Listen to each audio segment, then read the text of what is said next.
Micah Moorhead was 18 years old, a black kid living in the Hall Street area in North Dallas, shot in North Dallas.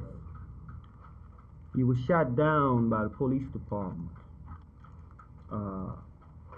for allegedly attempted burglary, whatever that means.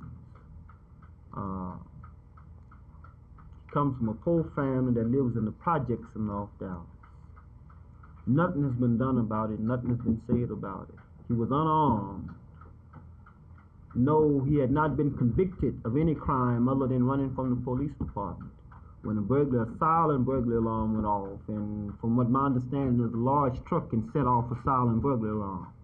Now, when the burglary alarm went off and the police department showed up, the young men started running. And they said, halt, and he halted and stuck his hands up. And he was shot 3 times in the back. Knocked down, got up and ran some more and fell down again. And then while he was on the ground bleeding, pleading for his life, he was shot some more. Right. Now we have some eyewitnesses. One of the young men is being harassed and intimidated by the police department right now, that if he testified based on what he saw and witnessed, they're going to get him next.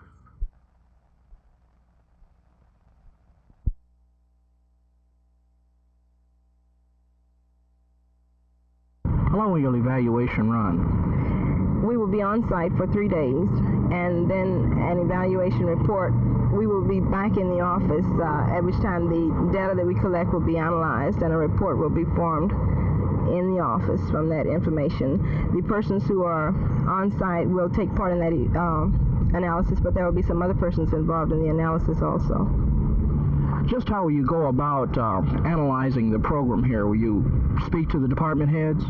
We will be speaking to department heads. We will be speaking to representatives from the board, the city and county officials, representatives from the target areas. Hopefully we'll reach all sections of the community.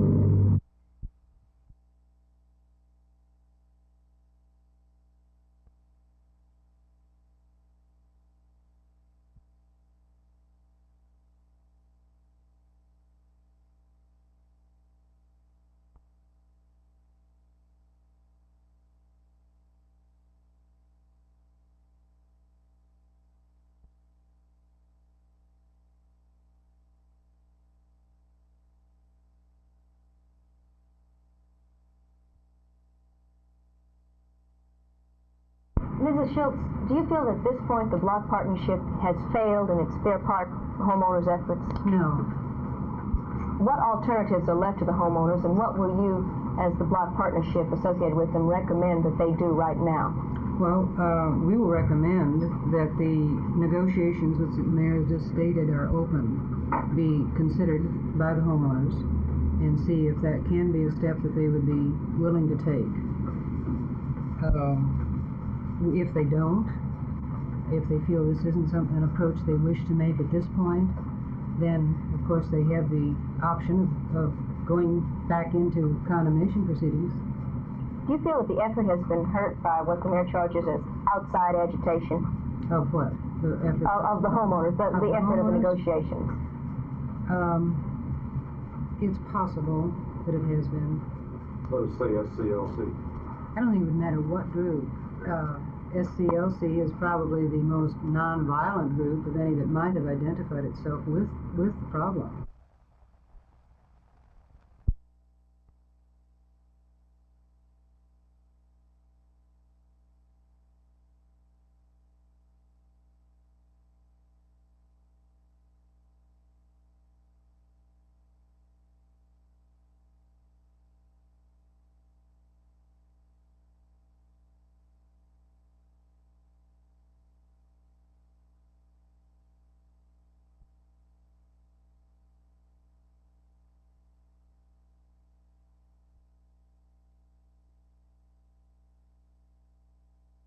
Well, it's like anything. I believe it's the identification of the automobile.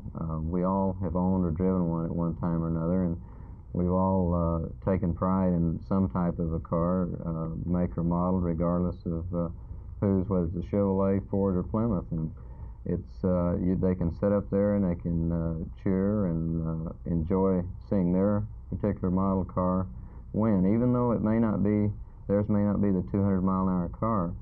it's still something they kind of identify with. And it's a very quick, instant sport. You don't have to sit and wait for 3.5 hours to see who's going to win this particular race. There's a race going on in front of them at all times. And another thing that makes it popular is that it is a spectator participant sport, because you can watch the race one weekend, and if you want to go race your car the next, you can. And the spectators can go into the pits, talk to the drivers, visit with them, look at the cars. All they have to do is buy insurance, which costs about $1 for a pit pass, and this enables them to go over and look at these pieces of machinery that in most races, like your Indy type racing, they can't do this. They're not allowed in the pits where the racers and the drivers are, or the race cars. They can sit and watch them go around the track, and that's as close as they can get to them.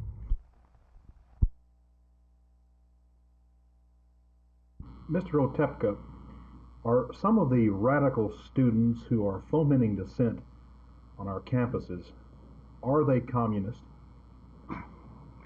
I'm not prepared to make any final judgment on this. I can only react to these groups and organizations the same manner that the average citizen reacts to them, is that they are fomenting disorder. They're ostensibly breaking our laws.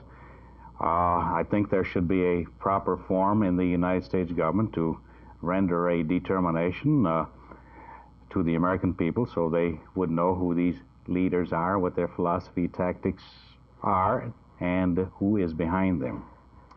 Why are so many in our country, and I guess we especially think of our young people, why are they buying the leftist line in regard to Vietnam? I have no answer to that. I think this is a matter for competent authorities and other agencies having jurisdiction over the subject matter. I think I could answer that eventually in an official capacity as soon as the evidence is presented to me formally in connection with my duties in the Subversive Activities Control Board. I can't answer it now.